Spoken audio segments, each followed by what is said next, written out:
نہ جانے مسائل تو علماء سے پوچھیں، یہ حکم مبین ہم کو رب سے ملا ہے، ہم کو رب سے ملا ہے۔ سوال فرمایا ہے کہ آج کے اس پرفتن دور میں لڑکا خودکشی کی دھمکی دے کر لڑکی کے ساتھ ملاقات کرنے یا اس کے ساتھ شادی کرنے پر اسے مجبور کرتا ہے، جب بات نہ بن پڑے تو خودکشی کرنے کی کوشش کرتا ہے، اور اگر بات بن جائے تو اس کے ساتھ شادی کر لیتا ہے، اگر انکار کر دیا جائے تو پھر خودکشی کی باتیں کرتا ہے۔ اس طرح خودکشی کی دھمکی دے کر بلیک میل کر کے کسی کی بہن یا بیٹی کے ساتھ شادی کرنا کیا جائز ہے؟ اور اگر انکار کر دیا اور اس نے خودکشی کر لی تو اس کا گناہ کس کے سر پر ہوگا؟ تو جی محترم دیکھیے، اس کا سیدھا سادہ صاف ستھرا جواب یہ ہے کہ ہمارا دین اسلام صاف ستھری واضح بات کرنے کی تلقین کرتا ہے۔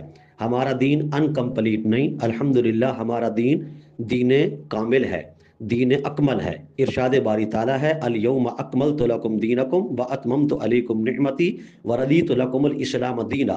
دین اسلام ہر اس کام کی تردید کرتا ہے، ہر اس کام کو رد کرتا ہے جس کی بنیاد دھوکے پر ہو، فریب پر ہو، غلط طریقے پر ہو، گناہ پر ہو۔